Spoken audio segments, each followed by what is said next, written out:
हाय दोस्तों, कैसे हैं आप सब लोग। उम्मीद है खैरियत से होंगे, खूब मज़े में होंगे और अच्छे अच्छे कामों में बिज़ी होंगे। मैं आपकी गार्डनर दोस्त RJ small garden with RJ से आज मैं आपके लिए तुलसी का ये प्लांट लेकर आई हूँ। देखिए मेरा पौधा कितना हरा भरा, खूबसूरत और सेहतमंद है। कितनी ग्रीन लीव्स हैं इसकी, ये देखिए।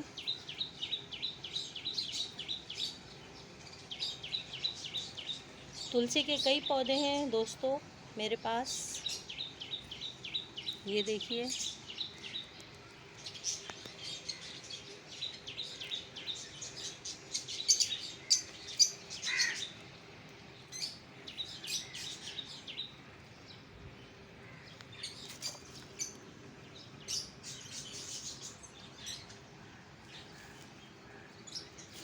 तो दोस्तों, तुलसी एक रिलीजियस प्लांट है। बहुत से मज़ाहिब में इसकी बहुत अहमियत है। इसको घर में रखना खैर व बरकत का बायस माना जाता है, कहीं इसको शुभ माना जाता है। तो दोस्तों, तुलसी का प्लांट हर घर में होना चाहिए। इसके बहुत सारे बेनिफिट्स हैं, मेडिसिन में इस्तेमाल होता है ये। और ये देखिए कितने प्यारे इसके ऊपर फ्लावर्स आ रहे हैं। कुछ ही अरसे में इन फ्लावर्स में सीड बनना शुरू हो जाते हैं। और अगर हम तुलसी के पौधे को अपने पास ज़्यादा अरसे तक ज़िंदा रखना चाहते हैं तो हमें चाहिए कि इसके जो सीड पक जाएं। दोस्तों ये देखिए, ये इसके पके हुए ब्लैक सीड हैं। देखिए, शायद मैं आपको दिखा पा रही हूँ ठीक से या नहीं, ये देखिए। तो इनको इसी तरह हमें गमले, इससे ये होगा दोस्तों कि न्यू प्लांट हमें मिलते रहेंगे। क्योंकि ज़रा सी गलती से भी तुलसी का पौधा मर जाता है और फिर हमें अफसोस होता है कि देखें हमारे पास, हमारे घर में, हमारे गार्डन में तुलसी का पौधा नहीं है। तो इस तरह हमें चाहिए कि ये बीज हम गमलों ही में कहीं ना कहीं डाल दिया करें। बहुत छोटे छोटे से प्लांट निकल आते हैं। ये देखिए, ये वाला प्लांट ये मैंने सीड से ही ग्रो किया था। देखिए इसमें ये छोटे छोटे खुद ही बीज गिरे और ये देखिए कितना छोटा सा ही प्लांट इसमें निकल आया, बेबी प्लांट। इसको हम अलग कर देंगे तो हमें एक और नया पौधा मिल जाएगा। ये 2 प्लांट निकले हुए हैं, ये देखिए, एक ये और एक ये। तो इस तरह हमें सारा साल इसके प्लांट मिलते रहते हैं। अगर ख़राब भी हो जाए तो कोई बात नहीं, हमें न्यू प्लांट मिल जाते हैं। तो दोस्तों, बात हो रही थी कि ये एक रिलीजियस प्लांट है। जो बात हमारे बुज़ुर्ग कह गए, जो तहक़ीक़ात हुई, उनके पीछे कोई ना कोई लॉजिक तो होती है। जब कहा गया कि इस प्लांट को अपने घर में रखिए, इसके बहुत से फ़ायदे हैं। ख़राब एनर्जीज़ घर से दूर होती हैं, खैर व बरकत होती है। उसके अलावा किसी की तबीयत ख़राब हो, नज़ला ज़ुकाम, खांसी, बुखार, उसमें इसके हमें चाहिए कि ये हम चंद पत्ते लें। 2 कप पानी में 14 पत्ते डालें। पानी को खौला कर ये पत्ते उसमें डालें। थोड़ा सा अदरक का टुकड़ा, दालचीनी, 2 लौंग डाल के उसका हम कावा बना के पिएँ, ग्रीन टी पिएँ।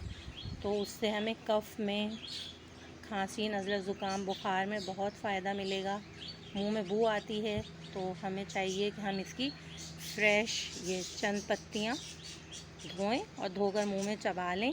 उससे हमारे मुंह में खुशबू पैदा होती है, फ्रेशनेस होती है।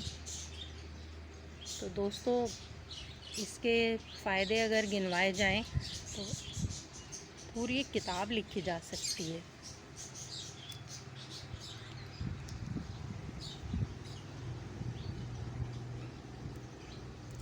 इसके कई नाम हैं। कहीं पर इसको मुख्तलिफ़ ममालिक में इसको मुख्तलिफ़ नामों से पुकारा जाता है। जैसे हमारे यहाँ इसको तुलसी कहते हैं, रेहान की पत्तियाँ कहते हैं, कहीं इसको होली बासिल कहा गया है, कुछ लोग इसको न्याज़बो भी कह देते हैं, लेकिन ये न्याज़बो नहीं है। न्याज़बो का पौधा ये है, ये देखिए, जिसको हम कहते हैं तुखम बालंगा। देखिए इसका जो फ्लावर है वो भी बहुत मुख्तलिफ है, और इसकी पत्तियों का आप फ़र्क भी पहचानिए। इसको हम तुखम बालंगा भी कहते हैं, न्याज़बो भी कहते हैं। थोड़ा सा खुशबू में फ़र्क है, देखने में दोनों ही प्लांट एक जैसे लगते हैं, लेकिन हमने ये आपको इसका फ़र्क बताया है। ये देखिए, ये इसके सूखे हुए सीड हैं, और तुलसी के देखिए सीड इस तरह से आते हैं। ये फ़र्क है इन दोनों प्लांट में। अक्सर जगहों पे इन दोनों को एक ही कहा जाता है, लेकिन नहीं, फ़र्क है इन प्लांट्स में। उसके अलावा दोस्तों, अब बात की जाए इसकी केयर की, तो हमें चाहिए कि हम इसके लिए भुरभुरी मिट्टी बनाएं, पानी ना ठहरे हमारी मिट्टी में। ये देखिए, हमारी मिट्टी बिल्कुल भुरभुरी होनी चाहिए, इसमें पानी नहीं ठहरना चाहिए, नहीं तो इसकी जड़ें गल सड़ जाएंगी और पौधा हमारा ख़राब हो जाएगा।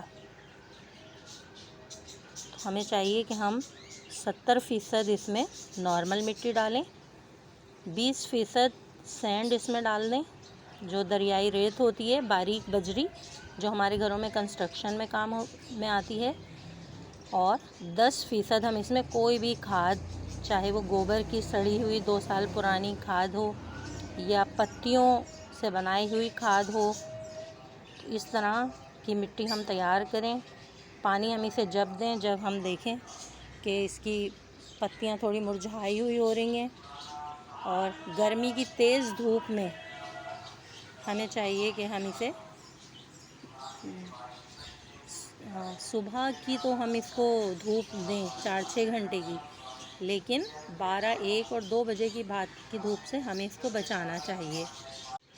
दोस्तों, प्लांट पर अगर हम देखें कि कुछ ऐसी पत्तियां हैं जो पीली हो गई हैं या जिनके ऊपर ब्लैक स्पॉट आ रहे हैं, तो हमें चाहिए कि हम उनको इस तरह से तोड़ दें और फेंक दें। दूसरी बात ये दोस्तों, अगर हम अपने पौधे को घना करना चाहते हैं तो हमें इसकी पिंचिंग करना ज़रूरी होगी। जब हमारा प्लांट छोटा ही सा हो तो उसकी जो मेन स्टेम है उसको हम इस तरह से, ये देखिए, इस तरह से हम उसकी ऊपर की कोपल बहुत नज़ाकत से अपना ये उंगली और इस नाखून की मदद से आहिस्ते से इस तरह तोड़ लें, तो यहाँ से हमें कई ब्रांचेस और मिल जाएंगी। ये देखिए, ये मैंने इसी तरह से घना किया है, बार बार पिंचिंग करके, और जब इस पर ये फ्लावर आने लगे, अगर हम चाहते हैं कि हमारा पौधा और ज़्यादा घना हो, तो हमें ये फ्लावर भी बीज बनने से पहले ही तोड़ देना चाहिए। ये देखिए, इससे क्या होगा, इसमें से और ज़्यादा ब्रांचेस निकलेंगी, पौधा घना होता चला जाएगा और सेहतमंद रहेगा। अगर दोस्तों हमने इस पर बीज पकने दिया तो हमारे पौधा सोचेगा उसकी लाइफ पूरी हो चुकी है और पौधा मरना शुरू हो जाएगा, ख़राब होना शुरू हो जाएगा। तो इसलिए बेहतर है कि ये सूखे बीज भी और ये फ्रेश बीज जब आ रहे हों, हम इनको जब ही हटा दें। इससे हमारा पौधा घना और खूबसूरत होता जाएगा, पौधा बढ़ता जाएगा। उसके अलावा दोस्तों, इसकी केयर के लिए ये चीज़ ज़रूरी है कि ये देखिए, प्लांट पे जिस जगह ना ऐसी सूखी हुई डंडियाँ हों तो हम उन्हें बिल्कुल भी ना रहने दें, क्योंकि इनसे प्लांट में फंगस आ जाता है। तो फंगस से बचाने के लिए और प्लांट को सेहतमंद रखने के लिए हम ये काटते रहें। ये मैंने आपको दिखाने के लिए सूखी हुई ब्रांचेस छोड़ दी थी। ये देखिए, इनको हम फेंकते जाएं, और नहीं तो ये पौधे की सूखी हुई डंडियाँ एनर्जी लेती रहती हैं। तो दोस्तों ये थी इसकी कुछ केयर कि बीज हटाते रहिए, प्लांट की पिंचिंग करते रहिए ताकि प्लांट घना होता जाए। पानी इसको बहुत ज़्यादा ना दें। कुछ लोग सोचते हैं कि हम सुबह शाम इसमें पानी दें, हमारा पौधा हरा भरा और बहुत ग्रीन रहेगा, तो ऐसा नहीं होता, बल्कि इसके बरक्स होता है। पौधे की जड़ें गलना सड़ना शुरू हो जाती हैं। इसलिए पानी इसे जब भी दें जब इसकी ऊपर की मिट्टी सूखना शुरू हो जाए और प्लांट की पत्तियां आपको थोड़ी सी मुरझाई मुरझाई नज़र आएँ, उस वक्त आप इसको पानी दीजिए। उसके अलावा दोस्तों साल में 2 बार आप इसको बस थोड़ी सी कोई सी भी खाद दे दीजिए। कितनी? गमले के हिसाब से। गमला आपका 6 इंच का है तो उसमें 2 चम्मच डाल दीजिए। ये देखिए, ये मेरी पत्तियों की खाद है जिसमें बहुत ज़्यादा नाइट्रोजन नहीं होता है। गमले के चारों तरफ आप 2 स्पून लीजिए और साल में 2 बार तो दोस्तों इसको ज़रा ज़्यादा खाद दे देनी चाहिए। बाकी पूरा साल इसको इतनी खाद की ज़रूरत नहीं है। आप थोड़ा सा लिक्विड फर्टिलाइज़र दे सकते हैं, कंपोस्ट टी दे सकते हैं।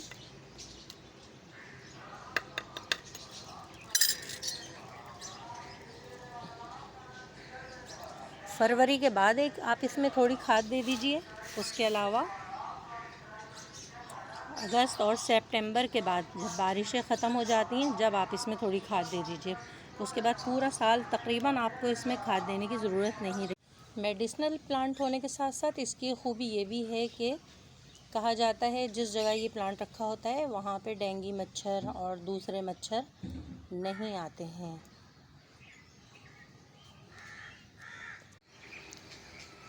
दोस्तों तुलसी प्लांट की केयर के बारे में तो हमने आपको बता दिया, इसकी लाइट लोकेशन के बारे में बता दिया, इसकी मिट्टी कैसी होनी चाहिए उसके बारे में बता दिया, खाद इसे कब कब देना चाहिए उसके बारे में बता दिया, सर्दियों में इसे हमें किस तरह बचाना है हमने उसके बारे में बता दिया। लेकिन एक चीज़ ये भी है कि इस पर कभी कभी पेस्ट का अटैक हो जाता है, कभी फंगस का अटैक हो जाता है। फंगस का अटैक हमेशा ज़्यादा पानी देने की वजह से आता है कि इसकी जड़ें गलती हैं और पौधा मर जाता है। और पेस्ट का अटैक इस पर आता है कि इस पर एक कीड़ा होता हैगा जो हमें नज़र तो नहीं आता, लेकिन आहिस्ता आहिस्ता वो प्लांट को ख़राब करता जाता है। तो उसके लिए हमें इसके ऊपर पेस्टिसाइड स्प्रे करते रहना चाहिए। ऑर्गेनिक की अगर बात करें तो आप उसके लिए नीम स्प्रे ले लीजिए और नीम ऑयल में 1 स्पून नीम ऑयल में आप 2-3 ड्रॉप जो हमारे घर में डिश वॉशिंग लिक्विड आता है 2-3 ड्रॉप उसके ले लीजिए और 1 लीटर पानी में 1 स्पून ऑयल और चंद ड्रॉप लिक्विड के लेके उनको अच्छी तरह से हिलाएं और इसके ऊपर स्प्रे कर दें। तो कोई कीड़ा इस पर अटैक नहीं करेगा। बस आपको इस चीज़ का एक ध्यान रखना है, उसके बारे में बता दिया है हमने आपको। दूसरी चीज़ ये है कि आप इसको ज़्यादा से ज़्यादा सनलाइट में रखें। सुबह की 6 घंटे की धूप में ये बेस्ट रहेगा और गर्मी के दिनों में जो 1 बजे के बाद की तेज़ धूप है वो इसको झुलसा देती है। तो आपको इसको ऐसी जगह रखना है जहाँ सुबह की धूप आती हो और जाती हुई धूप इस पर ना पड़े। तो दोस्तों इन्हीं छोटी छोटी बातों का अगर आप ख्याल रखेंगे तो आपका तुलसी प्लांट हमेशा आपके गार्डन में बना रहेगा। उसके अलावा ये कि इसकी लाइफ बहुत ज़्यादा नहीं होती है, तो हमें इसके लिए बेहतर है कि कटिंग से इतनी कटिंग लें, ये इतनी कटिंग लीजिए आप 4 इंच की और नीचे से पत्ते साफ़ कर दीजिए और पानी में डिबो के इसको रख दीजिए। 6-7 दिन के बाद ही इसमें रूटिंग स्टार्ट हो जाएगी, तो आप इसका एक नया प्लांट बना दीजिए। जब देखें कि उस ब्रांच में जड़ें आ गई हैं तो आप उसको मिट्टी में गिरो कर लीजिए, तो आपके पास एक नया प्लांट आ जाएगा। सीड वो आप इसमें चारों तरफ डाल दीजिए गमले की मिट्टी में, या जहाँ पे भी आपको नज़र आए ऐसे सूखे हुए बीज तोड़े आपने और इनको डाल दिया तो नए प्लांट मिल जाते हैं हमें। तो इस तरह हमारा ये पौधा हमारे गार्डन में बना रहेगा और हमेशा हमारे पास रहेगा और हमें इससे फ़ायदा मिलता रहेगा। दोस्तों, सर्दी के दिनों में तुलसी प्लांट के बारे में बहुत शिकायत आती है कि हमारा पौधा मर गया। तो दोस्तों, बात ये है कि सर्दी के दिनों में ज़्यादा ठंड पड़ती है, बहुत से इलाक़ों में, बहुत से शहरों में ओस बहुत ज़्यादा गिरती है, कोहरा। समझिए कि वो इस प्लांट के लिए बहुत ज़्यादा नुकसानदेह है। जब सर्दी के दिन आए तो आप इस प्लांट को रात के टाइम बिलखुसूस एक बड़ी पॉलीथीन की थैली लीजिए और बड़ी पॉलीथीन की थैली लीजिए जो आपके इस गमले को कवर कर ले और उस थैली को आप प्लांट के ऊपर इस तरह कवर कर दीजिए। सुबह को बेशक आप वो पॉलीथीन की थैली उतार दीजिए ताकि कोहरे से बचे ये प्लांट और इसकी पत्तियां ना ख़राब हों, जड़ें ख़राब ना हों, तो ये इसके लिए बहुत बेहतर रहेगा। उसके अलावा दोस्तों, ये प्लांट घर में ज़रूर रखिए, क्योंकि इसके बारे में हमारे बुज़ुर्गों ने कहा, हमारे मजहबी रहनुमाओं ने कहा कि तुलसी कोई तोहफ़े में दे तो उसे कभी वापस ना करें, उसे रख लीजिए। दूसरे मज़ाहिब में इसकी पूजा की जाती है। घर में ज़रूर इसका एक पौधा रखा जाता है घर के बाहर, वो इसलिए कि इसको फुल सनलाइट मिल सके। तो दोस्तों, ये तुलसी के बारे में मैंने आपको सारी इन्फॉर्मेशन दी हैं। इन्फॉर्मेशन तो इसके बारे में इतनी है दोस्तों कि एक पूरी किताब लिखी जा सकती है, लेकिन बहरहाल जितनी मुझे मालूमात थी वो मैंने आपके साथ शेयर की। और प्लीज़ आप ये मालूमात अपने दोस्तों के साथ शेयर कीजिए, मेरे चैनल को लाइक कीजिए, सब्सक्राइब कीजिए, ताकि मैं आपके लिए ऐसे ही न्यू वीडियोज़ लेकर आती रहूं। इसके साथ ही दोस्तों, अपने गार्डनर दोस्त आरजे को इजाज़त दीजिए। फिर किसी न्यू वीडियो में मिलेंगे, किसी दूसरे प्लांट के बारे में इंफॉर्मेशन देंगे ताकि इसकी बेनिफिट्स आपको पता चलें, आपके दोस्तों को पता चलें और ज़्यादा से ज़्यादा लोग इस प्लांट को अपने गार्डन में ऐड कर सकें। तो अब इजाज़त दीजिए, bye bye. Small garden with RJ. Please like कीजिए, शेयर कीजिए और सब्सक्राइब कीजिए।